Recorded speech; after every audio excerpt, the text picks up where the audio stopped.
Gostaria que você abrisse a sua Bíblia no livro de Atos, capítulo 29.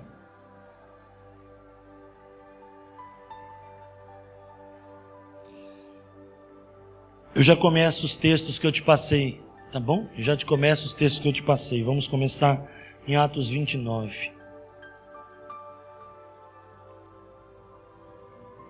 Quando você achar, pode dizer amém. Não existe? Quem achou Atos 29? Atos 29? Irmãos, é sobre isso que eu quero pregar. Sobre Atos 29. Nós temos que escrever Atos 29. Nós temos que entender que se precisamos escrever Atos 29, eu quero dizer que nós precisamos estar em movimento. Porque Atos, para mim, é um dos capítulos que a gente pode ler, desses 28 capítulos da Bíblia, que mais as pessoas se moviam em favor das outras. Mais as pessoas se moviam em favor de Deus. Tem muitos livros lindos da Bíblia, mas que as pessoas só se moviam a Deus. Tem outros livros que as pessoas só se movem às pessoas. Eu acho que Atos é um dos livros mais equilibrados, porque é um livro sábio que faz as pessoas se moverem a Deus e as pessoas se moverem às pessoas. Uma das frases que marcou minha vida é que homem precisa de Deus, mas homem também precisa de homem. Pessoas precisam de Deus e pessoas também precisam de pessoas. E quando entramos em Atos, e nós vamos passar por alguns textos para entender o porquê precisamos entender o que é o Atos 29, nós precisamos aprender que, irmãos, não dá para a gente escrever uma nova história se a gente não conhece a história antiga. E Deus está nos chamando a escrever uma nova era do Evangelho. Eu e você somos participantes da graça de Deus e coparticipantes da natureza de Deus, herdeiros com o Senhor, co-herdeiros segundo a promessa, segundo Gálatas 3. Nós precisamos olhar para a nossa Bíblia e ver em Atos 28, não o começo só de Romanos, mas a gente tem que imaginar agora qual a parte da palavra que eu vou escrever. Irmão, Jesus deixou para nós uma grande comissão. Jesus deixou para nós uma grande estratégia. Jesus, quando nos colocou nesta terra, Ele não nos colocou aqui, vai viver, vai ter um emprego, vai estudar, vai fazer tua faculdade, vai ganhar dinheiro, vai comprar teu carro. Não, Deus nos colocou com uma missão. Nós somos embaixadores de Cristo. Nós somos representantes legais de Deus na terra. E quando Deus tem falado muito comigo a respeito do Atos 29, o Senhor tem mostrado ao meu coração que é tempo de nós escrevermos uma nova era da igreja, pré-arrebatamento. E nós precisamos marcar a nossa história. E eu não estou dizendo de igreja placa, estou dizendo de igreja corpo de Cristo. Você pode dizer amém por isso? E Atos me mostra e te mostra tantas verdades, irmãos. E nós precisamos acreditar, precisamos tomar posse. Por exemplo, alguém te diz uma coisa, olha, você é curado. Fala, tá bom. Mas quando alguém te mostra na Bíblia, olha, tá aqui, pelas pisaduras do Senhor você é curado. Não muda? Não tem mais propriedade? Então, o propósito desta noite é nós meditarmos em Atos. Qual é o propósito de Deus para nós nessa terra? O que nós estamos fazendo? Muitas vezes nós estamos perdendo tempo, achando que estamos cumprindo um protocolo, um ritual cristão, mas muitas vezes estamos se perdendo dentro de uma piscina que está nos afogando, e essa piscina tem uma placa do lado de fora, e a gente está nadando nela e nem percebeu, e o nome dessa placa está lá, Piscina da Religiosidade. O livro de Atos me mostra que as coisas começam a ter efeito, e as coisas começam a ter resultado. Vamos pegar um exemplo? Fátima, me explica como deve ser essa sensação. A mulher vai fazer um bolo. E aí na hora que ela faz o bolo, ela avisa toda a família, passa em casa. Eu vou fazer um bolo. Passem à tarde que nós vamos tomar um café e vai ter o bolo. Aí todos os visitantes começam a tocar a campainha, ela põe a mesa tal, e aí ela vai tirar o bolo do forno. E aí quando ela vai tirar o bolo do forno, ela vê que ela esqueceu de pôr o fermento. Como está o coração daquela mulher? Como fica a expectativa daquela pessoa? Decepcionada, porque ela gastou tanto tempo, ela investiu, convidou, e aí? E o principal motivo, que era o bolo, não vai estar presente. Quanto tempo eu e você em 2016, 15, 14, 13 para trás temos perdido tempo, ou temos feito coisas que a gente não tem visto resultado? A gente parece que está correndo atrás de si mesmo, e a gente está perdendo tempo, e o tempo está passando, e a gente, me lembro que falamos em 2009, no começo da década, e para dizer para você, só faltam 4 anos para acabar a década, e durante esta década, quanto tempo nós investimos em pessoas erradas, investimos coisas erradas, fizemos coisas erradas, demos tempo àquilo que não deveríamos dar tempo, estamos chegando ao final dela, e Deus está nos chamando a viver Atos 29. Porque o povo de Atos, eles cumpriam o propósito. E o tempo que eles investiam, voltava. Porque em tudo Deus era glorificado. Vamos abrir no livro de Atos, capítulo 1. Primeiro texto que eu coloquei, versículo 8. Você não precisa abrir, eu vou andar rápido para poder chegar até o capítulo 28. Mas recebereis a virtude do Espírito Santo. Olha o começo de tudo, irmãos. Nós fomos gerados pelo poder do Espírito Santo. Você pode dizer amém? E há de vir sobre vós, e ser-me-eis testemunhas. Aqui está o chamado. Testemunha é todo aquele que viu algo, ele pode ser testemunha, ele vivenciou a respeito de alguma coisa. A palavra nos chama de testemunhas do Evangelho.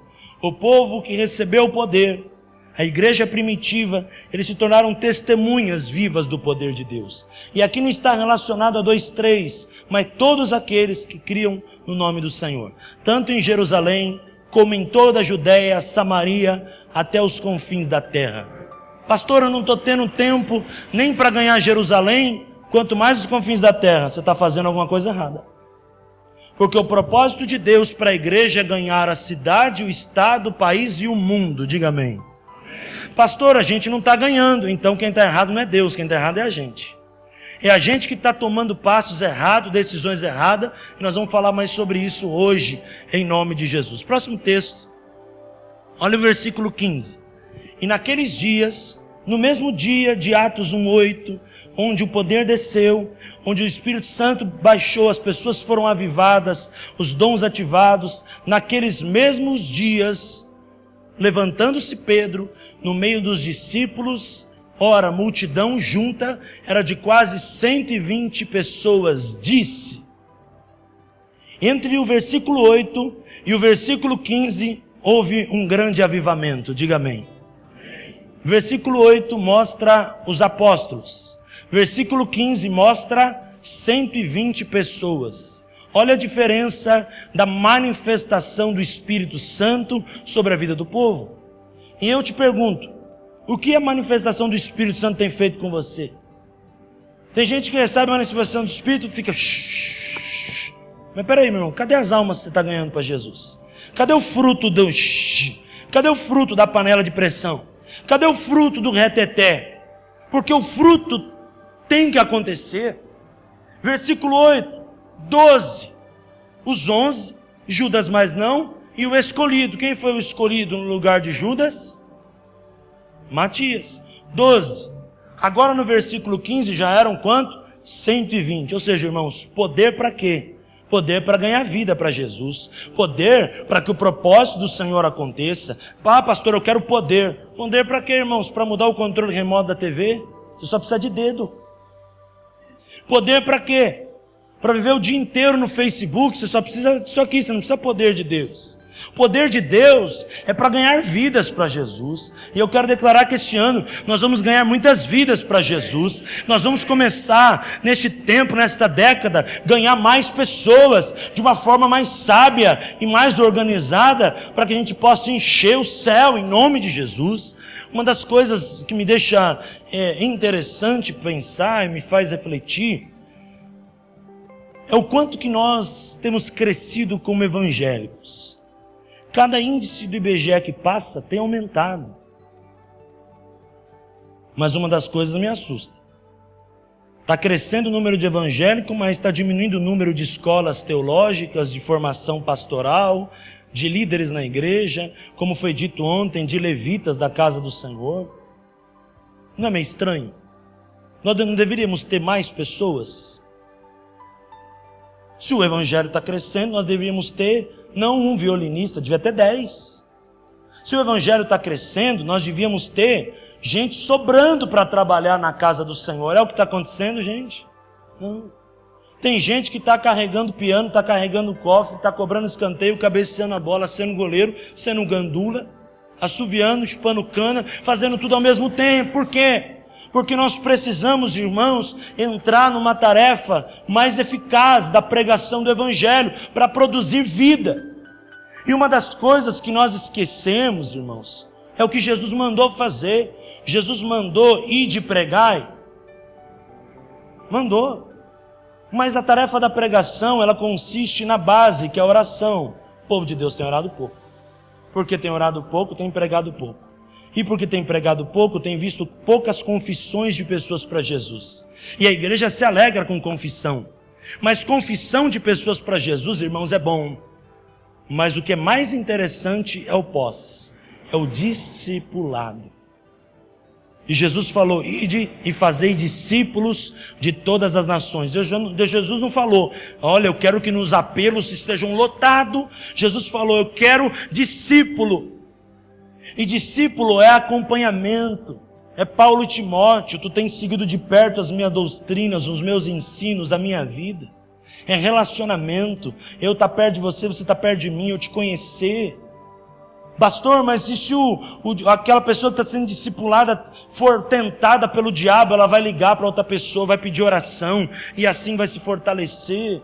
Precisa haver discipulado. Precisa haver discipulado. A diferença do versículo 8 para o versículo 15 é discipulado. É poder de Deus para discipular, para cuidar de pessoas, para ouvir as pessoas. Hoje nós queremos, a igreja no Brasil, ela quer um evangelismo explosivo. Nada é explosivo, irmão. A única coisa que é explosiva é pipoca no micro-ondas. Vidas se geram, discipulado se gera. Nós como igreja precisamos gerar pessoas, assim como estamos sendo ou fomos gerados. Você pode dizer amém por isso? Então olha a diferença, próximo texto, capítulo 2 já.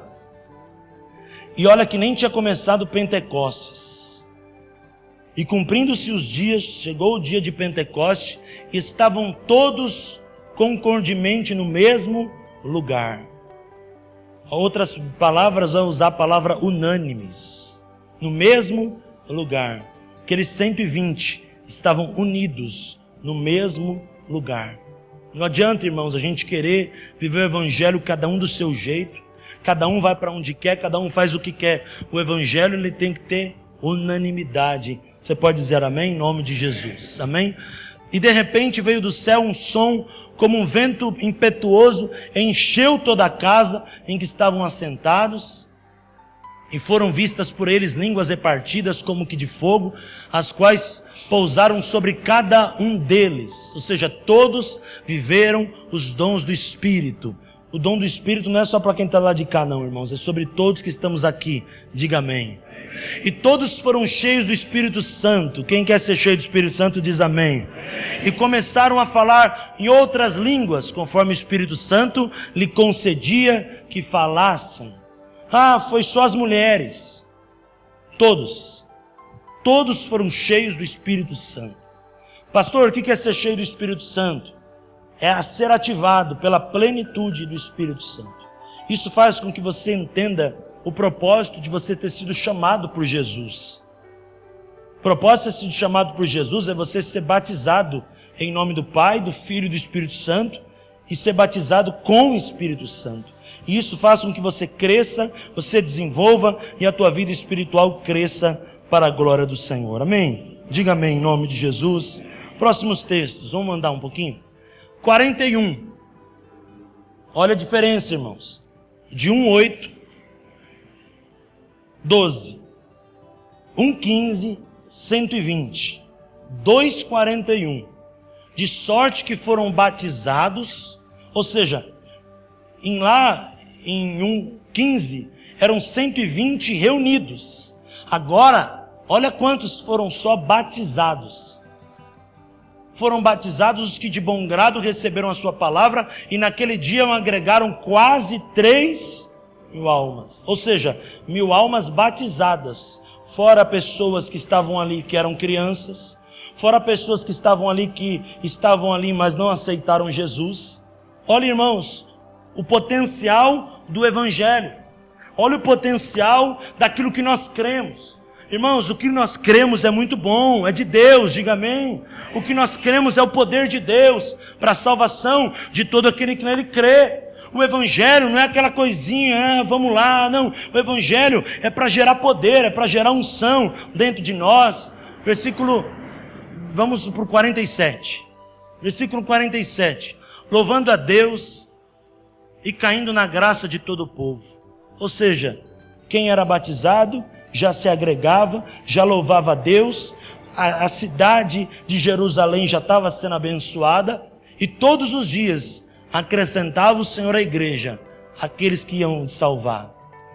Era só de domingo?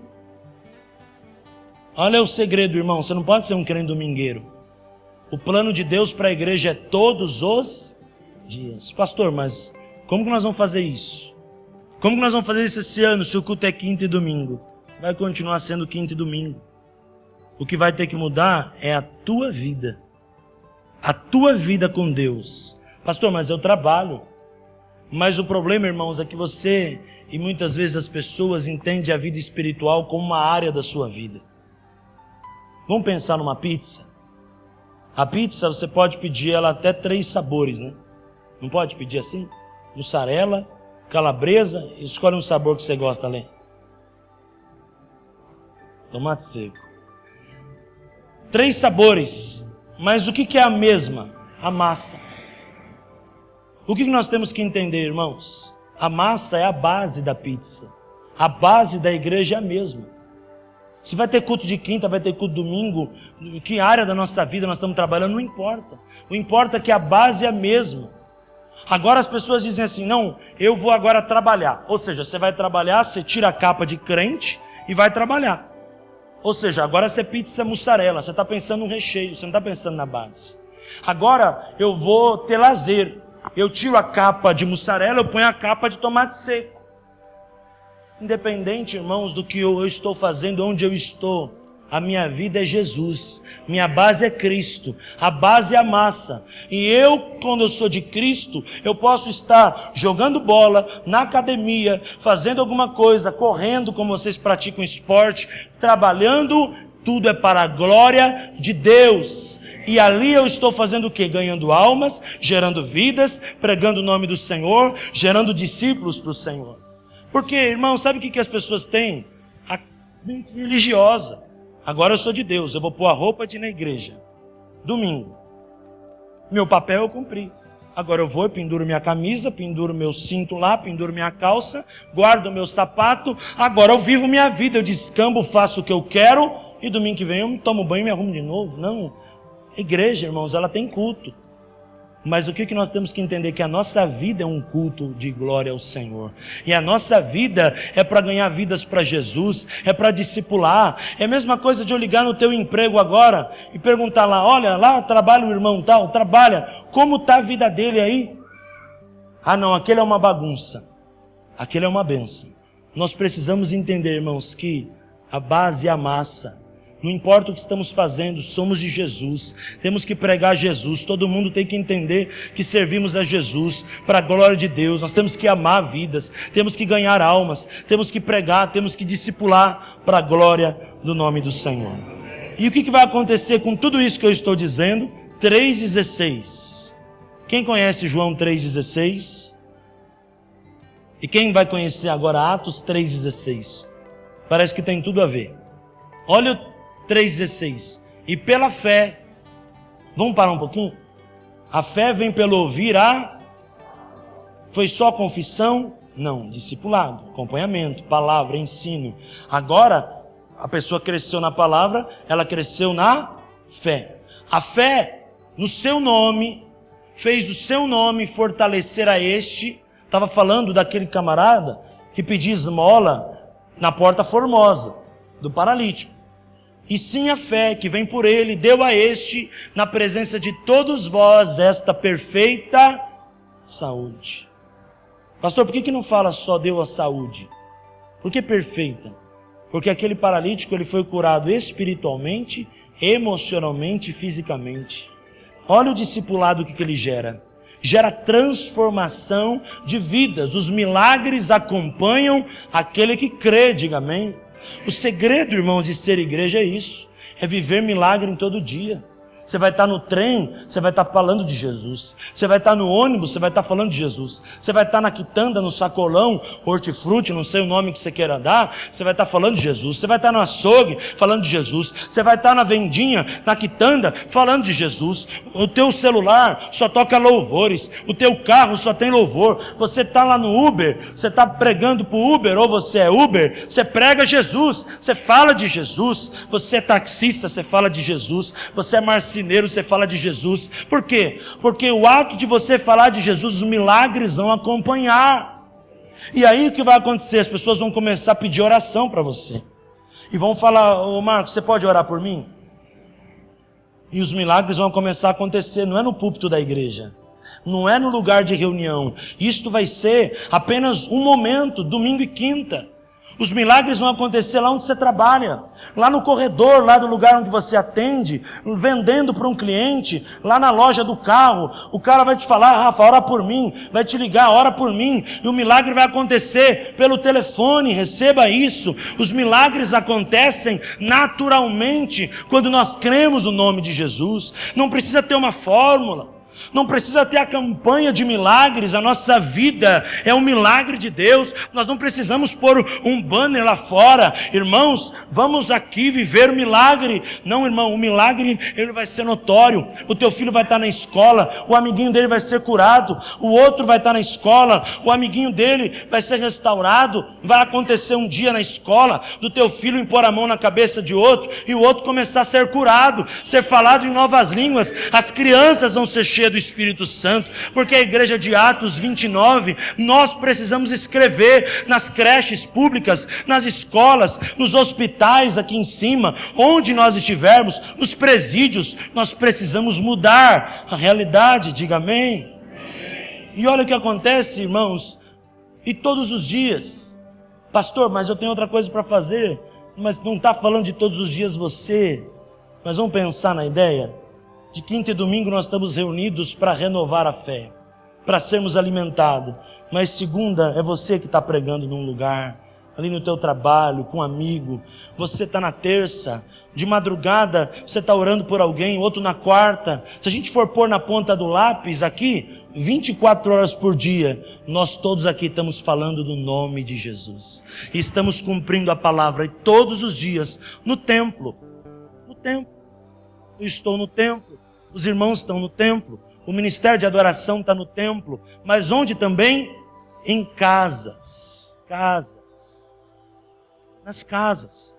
A ideia desse ano é você ser tocado por essa palavra e abrir a tua casa para um discipulado na tua casa. Não é o ano inteiro não, por 3 meses. Vai um grupo, uma dupla, um trio da igreja ministrar a sua vida por 3 meses, a cada 10 dias, 15 dias na sua casa. Isso vai ser bênção para você. Isso vai te ajudar. E sabe o que vai ser diferencial? Você convida um amigo para vir para a igreja, muitos falam: não sei se eu vou não. Esses crentes, né? Mas talvez para a tua casa ele vai. Porque lá na tua casa ele vai sentar num sofá, vai ser um ambiente diferente. E a mesma glória que está no templo vai estar na tua casa, diga amém. Porque tem amigos teus que não podem vir para a igreja, porque não tem condições para vir. Muitas vezes um amigo teu paralítico, um amigo teu que não consegue chegar, mas você pode levar a palavra para ele dentro da tua casa, abrindo a tua casa. Vai ser feito, claro, um treinamento aqui na igreja, de como você receber, como vai funcionar isso. Ninguém vai entrar para mexer na tua geladeira, comer o teu frango, não. Fica tranquilo. Ninguém vai pegar o Yakult do teu filho. Ninguém vai meter a mão ali e vai... Não, mas a tua casa vai ser um lugar de bênção, de glória para as pessoas. As pessoas vão se achegar à tua casa. Vamos pensar, irmãos, todos nós estamos aqui domingo. Mas ontem, acho que não tinha 15% que está aqui hoje. Onde estava esse povo? Mas pensa, se durante a semana a gente consegue mapear Santo André, vou simular Santo André, pode ser São Bernardo, essa palavra é para o mundo. E a gente consegue, um irmão que fala, pastor, eu tenho uma casa, eu moro ali na vila tal. Eu moro no bairro tal. Eu moro lá na vila tal. Irmão, imagina sendo pregado a palavra lá a cada 15 dias. Vai estar muito mais pessoas alcançadas pelo Evangelho, sendo transformadas. E ao invés de nós estarmos fazendo um trabalho para ganhar no mesmo tempo, nós vamos estar ganhando um monte. Ao mesmo tempo, discipulando e cuidando de gente. Sabe umas coisas que eu quero dizer para você? Que ovelha sadia gera. E quando você se preocupa com alguém, você para de se preocupar com você, você começa a ver o trabalhar de Deus na sua vida. Pastor, por que Deus não fez ainda? Porque você está bitolado, você está preocupado, você só olha para isso. Mas se preocupa em cuidar de alguém. Quando você se preocupa em cuidar de alguém, você vai ver que você vai ser cuidado por Deus. Diga amém por isso. De casa em casa, ensinavam. Volte só um pouquinho naquilo lá. Ensinavam. E anunciavam Jesus. Próximo, 10:44. Pastor, mas esse crescimento atrapalha. Atrapalha não. O crescimento no Espírito é crescimento saudável. Diga para quem está ao seu lado, o crescimento no Espírito é crescimento saudável. Da onde lemos até o capítulo 5, foi o maior crescimento numérico. Então tem gente que vai dizer, pastor, esse negócio de quantidade, eu prefiro qualidade. Concordo com você que pensa assim. Mas qualidade tem que gerar quantidade. E interessante o versículo 10, eles cresceram, avivaram, multiplicaram, eram no começo 11, já era talvez 5, 7 mil pessoas ali na igreja primitiva, mas olha esse texto. E dizendo Pedro ainda estas palavras, a palavra não mudou, ele não se orgulhou, ele não perdeu a essência. Ele não é, agora eu cresci, agora não. A ideia é outra, não. A ideia era a mesma de Atos 1:8. O propósito era o mesmo de Atos 1:8. Caiu o Espírito Santo sobre todos os que ouviam a palavra. Olha que interessante. O Espírito Santo era derramado e as pessoas eram cheias do Espírito Santo. Eu declaro isso sobre nós, em nome de Jesus. Então, tira isso da tua mente. Não, a igreja ela tem que ser, pastor. Não, irmãos, a igreja ela tem que ser o que Deus quer que ela seja. Porque quando a igreja está fundada na rocha, ela é carvalho de justiça. A Bíblia diz que ela é plantada para o Senhor, para a sua glória. Diga amém. Para a sua glória. Ou seja, cresceu, mas não perdeu a essência. É igual muito crente que eu conheço. Conheci você 10 anos atrás, você ganhava um salário mínimo. Hoje você ganha 5, 10 vezes mais. Você é a mesma pessoa, glória a Deus, é essa a essência. Não é o dinheiro não mudou você. Antes você andava de ônibus, hoje você tem carro, não mudou você. E é assim a visão da igreja, para a glória de Deus. Atos 11. Vamos ver o 19 a 21.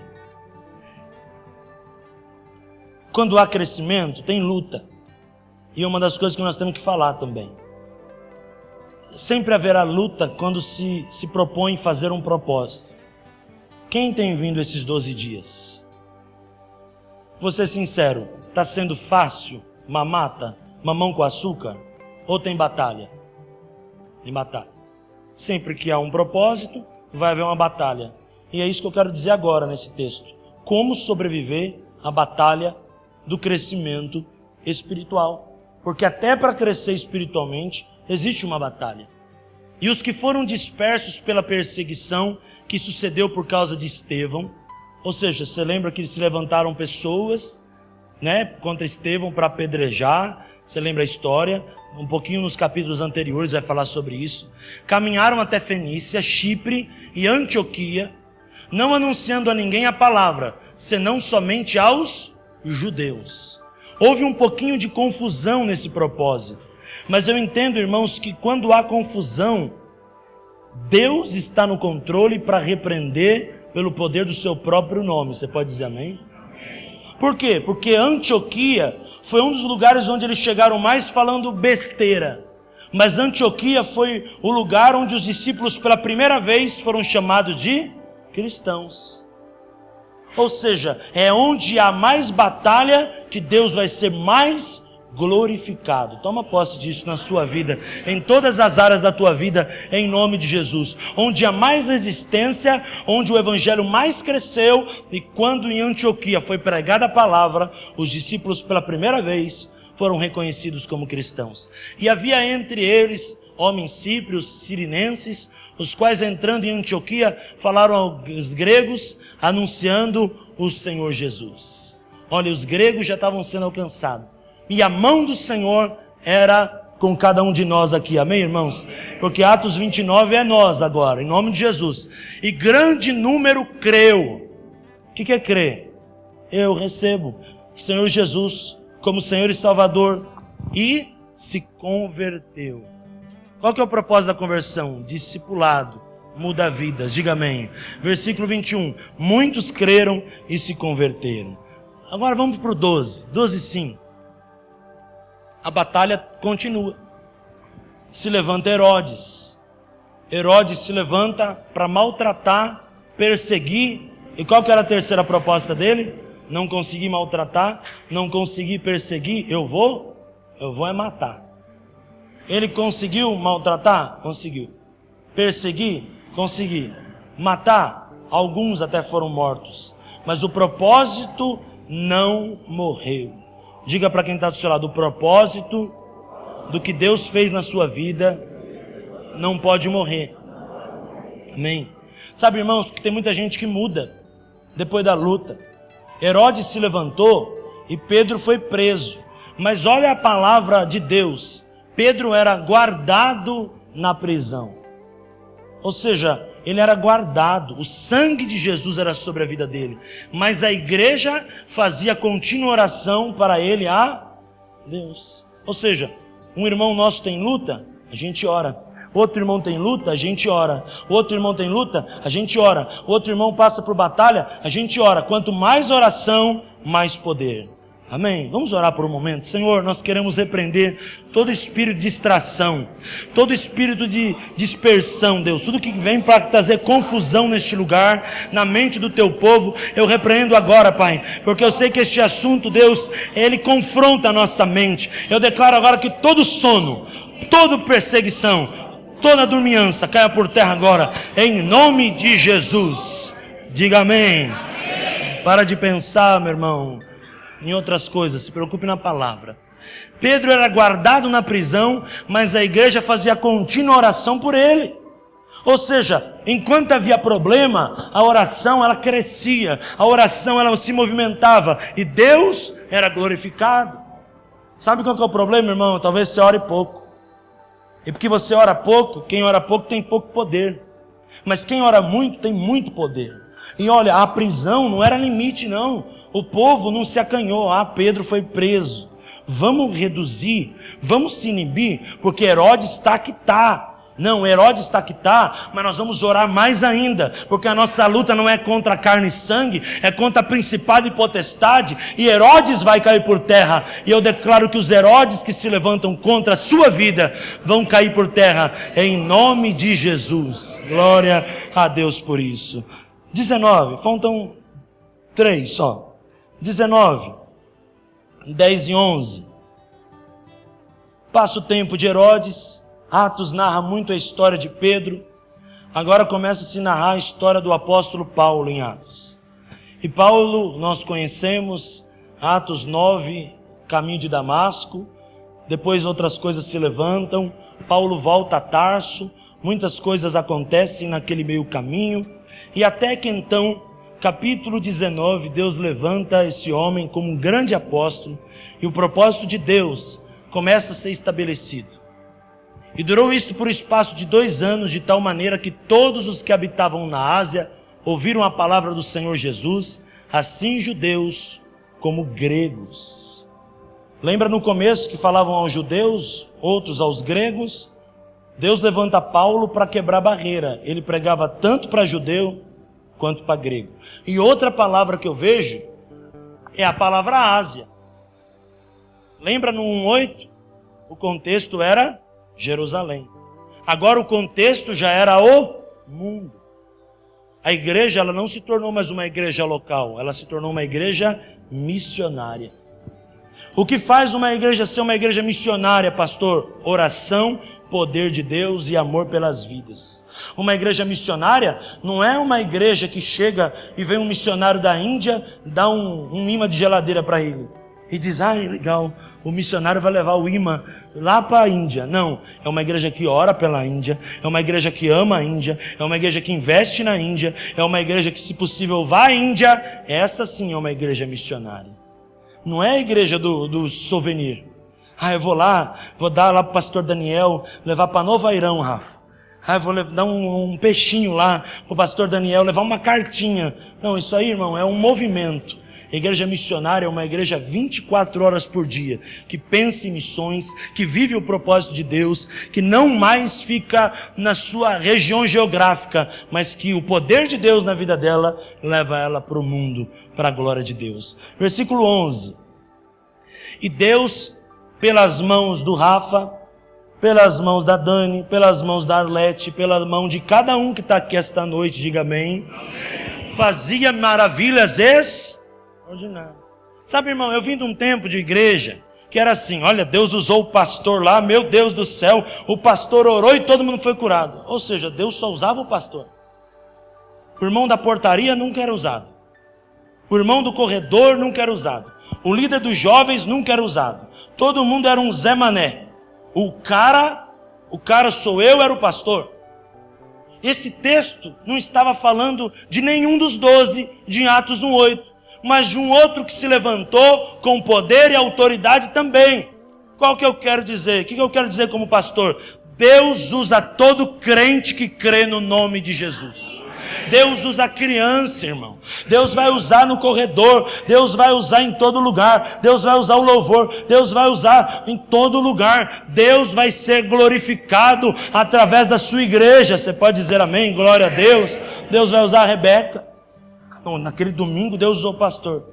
Talvez a criança que está lá em cima orou pela outra, foi mais usada até que o pastor, porque o propósito de Deus é Deus pelas mãos do Júlio, pelas mãos da sua filha, pelas mãos da Marcinha, pelas mãos da Josi, por todos nós, irmãos. Receba isso no teu coração. Deus fazia milagres, o quê? Maravilhas extraordinárias. Diga, eu vou ser usado por Deus. Amém. 19, 17 a 20. Vi que hoje você está trabalhando. Meu Deus.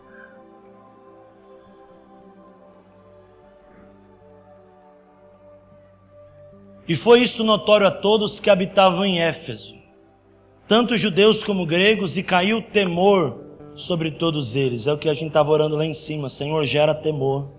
A ação da igreja gera o temor. Gera temor. Pastor, por que a gente não coloca uma plaquinha na igreja? Podemos até colocar, mas o que vai transformar de dentro para fora é a ação que nós estamos falando hoje. Ela vai fazer o cara desligar o celular quando chegar na igreja. Ela vai fazer o camarada mudar de vida e ter temor a Deus, porque o temor é o princípio da sabedoria. E o temor caiu sobre todos, e o nome de Jesus... E cadê Paulo? Paulo fez milagre, mas quem foi glorificado? Jesus. Irmão, a mensagem está acima do mensageiro. Para de fazer idolatria a mensageiro, irmão.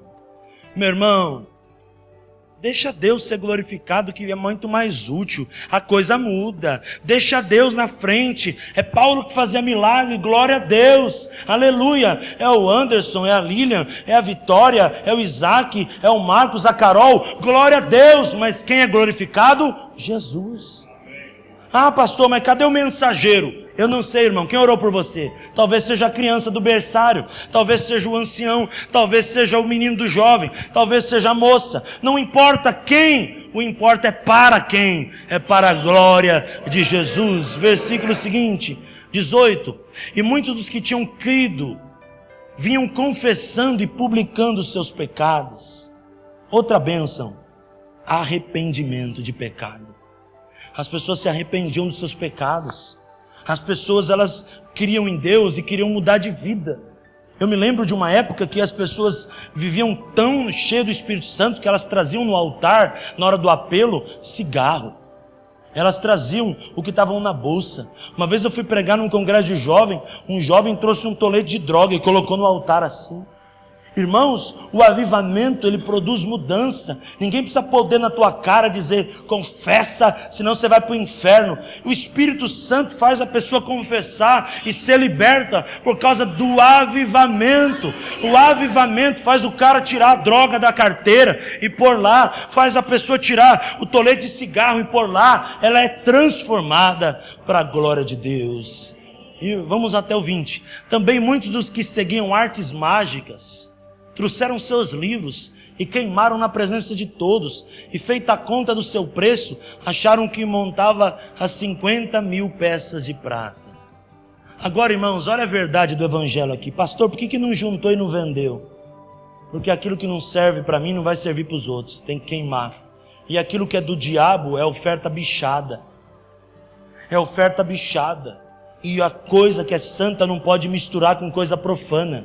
Pastor, mas podia levantar com aquele livro, com aquelas calcinhas das prostitutas que foram libertas, transformadas, com aqueles cigarros, podiam levantar R$1 milhão, mas aquele 1 milhão é para perdição, irmãos. É melhor queimar e perder 1 milhão do que usar aquele 1 milhão de forma errada. O crente e a igreja tem que saber diferenciar o santo e o profano. O que é dinheiro errado, irmão, vai dar errado. No versículo seguinte, assim a palavra do Senhor crescia poderosamente, e assim será sobre nós, e prevalecia. E para terminar, Atos 28, 30 e 31. E Paulo ficou 2 anos inteiros na sua própria habitação que alugou. Olha, irmão, não é pecado morar de aluguel não, viu? Paulo era uma benção, né? Fala, Paulo, ele morreu dentro da casa, de uma casa emprestada. Ele não tinha nem a roupa do corpo, era dele, ele não tinha nada. E foi um dos homens que mais fez para a glória de Deus. Entende, irmãos? Ter casa, ter carro, é tudo importante, mas isso não faz de você mais espiritual, não. Paulo, quando morreu, e ele fala para Timóteo, me traga os pergaminhos, me traga, né, as pessoas que é útil para o meu ministério. Ele estava numa casa emprestada, numa cama de favor, não era nem dele. E esse homem foi um grande homem de Deus. Eu não quero que isso aconteça com a tua vida. Como pastor, eu quero que você prospere também nas coisas materiais, mas é para mostrar, em primeiro lugar, as coisas espirituais. As demais coisas serão acrescentadas. E recebia tudo quantos vinham vê-lo. Paulo era usado por Deus, mas na casa dele era um lugar de discipulado. A casa dele era um lugar de ensino. Para terminar, pregando o reino de Deus, ensinando com toda a liberdade as coisas pertencentes ao Senhor Jesus, sem impedimento algum. Por quê? Porque a palavra, ela não era letra, era a palavra revelada. O que muda aqui, irmãos? O que muda é a nossa vida como cristão. O que muda é a forma de nós olharmos para o Evangelho. Existe um Evangelho até Atos e um Evangelho após Atos. Tem muita gente que está vivendo o Evangelho antes de Atos. E é tempo não de escrever Atos -1, mas é de escrever Atos 29. É de continuar tudo que a Bíblia está mandando fazer. De continuar o propósito que Deus mandou essa igreja ser estabelecida. E essa igreja vivia em movimento, na plenitude de Cristo, na plenitude do Espírito. Pessoas eram cheias, as coisas eram feitas e tudo que eles colocavam à mão prosperava. Sabe, irmãos, tem gente que pensa assim, eu vou agora para Jesus, agora eu vou descansar. Irmão, você vai descansar na sombra do Onipotente.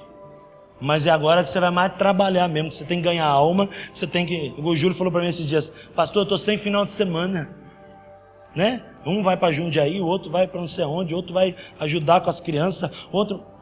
Chegou para Jesus, acabou, irmão. Agora é ganhar almas, é pregar, não é ativismo, não é isso não, isso é maligno, mas é você trabalhar para Jesus e viver para a honra e glória do seu Senhor. Sabe, eu vejo para nós aqui, para terminar, algumas coisas como pastor, que eu gostaria que nós pudéssemos viver esse ano. Eu não digo esse ano e acabando 31 de dezembro, mas dizendo a partir desse ano. Você pode dizer amém por isso? Nós recebemos a palavra de Deus. E a palavra de Deus é a base de tudo. E o que eu vou dizer aqui não tem nada fora da palavra, tudo dentro do propósito da palavra. Em primeiro lugar, nós temos que viver amor e cuidado. Um cuidando do outro, um amando o outro, um torcendo pelo outro, um chorando pelo outro. Tem dias de chorar, né? Uma situação da sua avó essa noite, chorar com os que choram. Mas também tem dias que é se alegrar com os que se alegram. A igreja, ela precisa ter amor e cuidado, amor evidenciado. Amor evidenciado, não é amor dizendo nós amamos, é prática. É o que nós podemos fazer. Você mora lá perto da minha casa, como você fez, né? Deu carona por... Isso é igreja. É você poder dizer, olha, eu moro no bairro tal, tem um irmão que vai de ônibus. Dá uma carona para o irmão, vai morrer? Não, eu quero servir. Amor evidenciado. Você está vendo que tem um irmão que tem uma camisa rasgada, você tem duas. Poxa, domingo que vem, olha irmão, uma camisa. Abençoar um ao outro. Abençoar com o dom que você tem. Nós temos aqui a Josi, a Vitória. Elas vão abençoar. Vão buscar uma estratégia de como fazer isso, né? Estamos falando esses dias. O dia da beleza. Elas têm o dom nessa área. Tem outros irmãos que têm dom em outra área. Tem outros irmãos que são experts numa área. Outros são novatos. Vamos ajudar um ao outro. Um irmão tem emprego para gerar. E tem irmão que está desempregado. Vamos juntar força. Vamos ajudar um ao outro. Vamos mobilizar. Amor não é dizer, paz do Senhor, irmãozinho. É dizer o que você precisa. Que eu posso te ajudar. Muitas vezes, irmão, teu filho está no 3º ano. Foi para o 4º ano. Mas teu filho de uma irmã que estava no 2º foi para o 3º. Por que vocês não conversam? Você não abençoa o filho da irmã com os livros? Vai fazer ela comprar os livros tudo de novo? A igreja é amor e cuidado. A igreja é serviço. A igreja, ela se mobiliza. Ela abençoa um ao outro. O que eu posso fazer para ajudar você? Ela é artista. O outro trabalha numa área. O outro trabalha com música. O outro trabalha na área administrativa. O outro trabalha com obra. Tem um irmão que está precisando fazer uma obra. E tem outro irmão que é pintor, que precisa de alguém que trabalhe com obra. Ou seja, você abençoa alguém, como alguém também vai te abençoar. O amor evidenciado é isso. Amor não é dizer a gente ama e rotula. Não, amor é prática. Cuidar um do outro. Sabe, irmãos, nós poderíamos fazer culto todo dia, não podia? O culto está aqui, o microfone está aqui. Mas a ideia não é essa. A ideia é cuidar de pessoas. E cuidar exige muito mais esforço do que fazer culto. Então fazemos culto 2, 3 vezes na semana. E vamos cuidar. Vamos visitar segunda-feira um irmão que está doente. Vamos lá visitar um irmão na cadeia. Vamos visitar o filho da viúva. Vamos visitar a viúva. Vamos ajudar aquele que precisa. Vamos cuidar, vamos atender ele na igreja. Vamos usar as salas da igreja, irmãs, para fazer um curso de artesanato, para arrecadar fundo para missões. Vamos abençoar o reino de Deus. Vamos abençoar a região. Vamos mobilizar coisas no mundo espiritual para a glória de Deus. Um irmão tem condições de ir para o Ribeirinho e vai. Tem um outro irmão que tem condição, não pode ir. O outro não tem condição, mas quer ir. Olha aí, ó. E junta a faca e o queijo, irmão. Já resolveu o problema. Glória a Deus. É igreja, é corpo em movimento. Nós temos que entender, irmãos, que a Bíblia, quando ela fala que somos membros uns dos outros, não pode haver falta. Nós temos que trabalhar, claro, dentro do discipulado, nós temos que falar a verdade. Se o cara está dormindo até meio-dia, fala para ele, meu filho, você tem que acordar mais cedo. Deus ajuda quem cedo madruga. Mas assim, está vendo que o irmão está batalhando e está no osso? O outro irmão tem lá 2 quilos de carne. Tem irmão que não tem nem a carne. Divide o quilo, dá meio quilo para ele. Abençoa e assim Deus é glorificado. Essa igreja, até 1-28, era uma igreja assim. E nós precisamos ser assim a cada dia. Restauração de vida. Pode chegar alguém aqui, irmão, no talo. Deus tem poder para restaurar. Se a pessoa quiser, claro, né, irmão? Tem o livre-arbítrio da pessoa. Um lar, Deus tem poder para restaurar, em nome de Jesus. Segundo ponto, vamos investir no discipulado nas casas. Vamos começar agora em fevereiro um treinamento. Se você quiser, nós vamos ter 2 treinamentos. Nós vamos ter o treinamento para você que quer começar já abrindo a tua casa. Treinamento mais intenso. O tempo melhor é o tempo de hoje. E vamos ter um treinamento para você que está orando e quer uma confirmação, talvez para o segundo semestre. Nós vamos ter um treinamento também para te ajudar a como receber, e vai ser uma bênção. Da mesma forma, vai ter a família que recebe e vai ter os ministradores que vão. E assim vão casar, vão fazer reuniões e vão começar esse discipulado nas casas. Você vai ser alcançado, não é um culto para você, você já vem na igreja. É um culto para você, para a sua família, para os seus vizinhos, em nome de Jesus. É para ganhar mais pessoas para Jesus. Fortalecimento espiritual e Deus vai ser glorificado. Terceira coisa que eu gostaria de dizer, capelania hospitalar. Vamos começar um treinamento logo. Logo o treinamento. O hospital aqui, irmãos, a Santa Casa está aberta. Ninguém disse amém, irmãos. Amém. E tem um monte de gente morrendo nos leitos, irmão. Capelania hospitalar, ela não precisa para amanhã cedo, ela precisa lá para agora. O certo seria mesmo a gente acabar o culto, todo mundo subir lá e visitar os leitos, mas não pode ser assim, tem que ter um treinamento. Nós já fizemos workshop, vamos marcar um treinamento agora e vamos para cima. Esse hospital está aberto. Eu estava falando até com o apóstolo Reinaldo, ele também quer estar dentro desse trabalho, desse hospital, e vamos desenvolver um trabalho aqui para ontem. Nós vamos juntar aqueles que fizeram workshop, têm interesse, e vamos começar a visitar pessoas, cuidar de gente, para a glória de Deus. Quarto ponto, missões. Eu gostaria que todos pudessem ter uma experiência com missões, indo, ofertando, mas principalmente todos orando. Ribeirinhos, o Júlio está aqui hoje, vão ter a viagem, fale com ele, vá, participe, vença você, vence as diferenças. Para Deus, você pode dizer, pastor, eu quero para o Ribeirinho, tem dinheiro. Deus é o dono do ouro e da prata, se Ele quiser que você vá, Ele vai mandar o dinheiro e você vai. Creia nisso. Missões, invista em missões. Missões, a palavra começou em Atos 1:8, parecia algo tão longe, né? Mas Atos 28, Deus levantou Paulo para tornar realidade. Deus está levantando muita gente aqui, talvez essa noite, para um propósito de Deus, para nos envolvermos com a obra missionária da igreja. E vamos desenvolver trabalho com as mulheres, com os homens, vamos trabalhar muito com crianças, vamos ter algumas atividades especiais para crianças.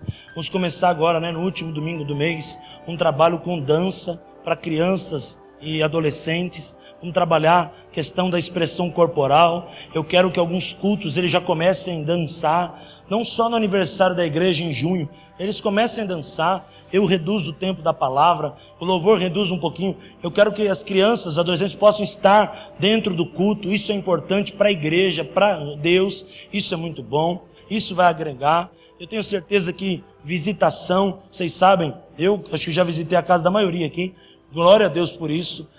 Nós vamos continuar fazendo uma equipe nova que está chegando aí. Tem o Fernando, tem o Isaac, tem um grupo aí que está com sangue nos olhos, para visitar gente, para orar por pessoa.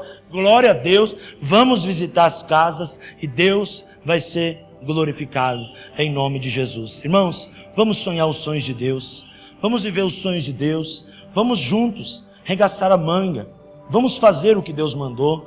Vamos abraçar pessoas, vamos cuidar de gente, vamos evangelizar. Sabe, irmão, não fica aquele negócio, mas ninguém me chamou. Eu aqui estou falando isso porque eu estou te chamando. Me procura, pastor, eu quero participar disso, eu quero trabalhar. Sabe, irmãos, a Erazeni precisa de muita ajuda na área social. Se nós vamos trabalhar com missões, a porta do Ministério da Ação Social é o ministério que mais vai precisar de recurso, de cesta básica, de ajuda. E claro, nós temos que fazer a coisa organizada. Ela tem que entrar por um local e sair pelo mesmo. Não pode virar aquela bagunça, né, irmãos? Então, nós precisamos de pessoas que tenham a visão, que queiram aprender, que queiram se desenvolver. E eu oro para que em nome de Jesus, 2017, a gente viva Atos 29.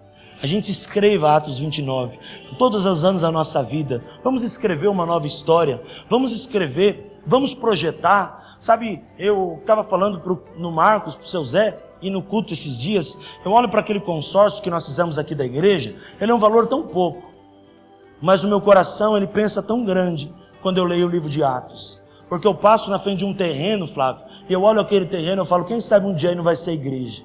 Sabe, imagina, irmão, a gente parar de pagar aluguel, a gente sonhar, a gente chegar num lugar e construir em cima daquele terreno. Imagina o valor do aluguel, a gente ajudando mais pessoas, abrindo congregações, abençoando mais o nosso sertão que está tão carente. Manaus, irmão, não preciso nem falar de Manaus, do norte do país, você está em televisão, em casa, você sabe o que está acontecendo. Nós precisamos nos levantar como igreja. Sabe, eu quero que as pessoas venham à igreja para se renovar, para se encher do Espírito, no domingo, na quinta, mas os outros dias é dia de você servir, de você estar pregando. Na sexta você está envolvido com ação social, o sopão, tantos projetos nós temos. No sábado, se envolver com o Ebenezer, se envolver com propósitos da igreja.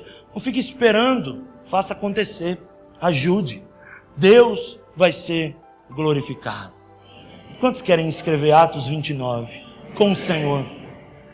Deus está dando para cada um de nós, eu quero orar nesse propósito, uma caneta espiritual para nós escrevermos essa história. Paulo podia continuar Saulo. Cada um de nós podemos ficar no banco da igreja sentado, da mesma forma, não muda nada, só vir ao culto, assistir, na hora que crê, né, João? Levanta a mão, na hora que o ministro de louvor pede para levantar, a gente levanta, mas eu acredito, aqui digo eu, não é Deus, que cada um de nós podemos dar muito mais para o Senhor. Nós podemos dar muito mais para o Senhor.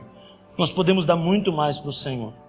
Porque nós já passamos por lutas. E Deus nos tirou. E ainda estamos em outras. E Deus também vai nos tirar, eu creio. Mas tem gente, irmão, que tem luta muito pior que a nossa. Tem gente que, se não perdeu um parente, perdeu 10 de uma vez. Eu perdi minha mãe.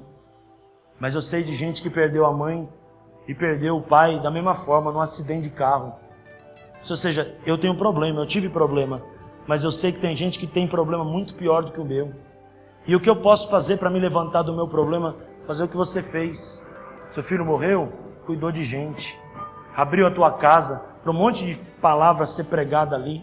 E aqui estamos, irmãos. Eu gostaria que cada um pudesse entender que Deus está colocando na tua mão uma caneta e um papel espiritualmente dizendo para você escrever o teu Atos 29. Tudo que eu falei aqui está na Bíblia. Você pode depois ler Atos, até digo, leia mais. Eu só pincelei alguns pontos. E Deus vai te ajudar.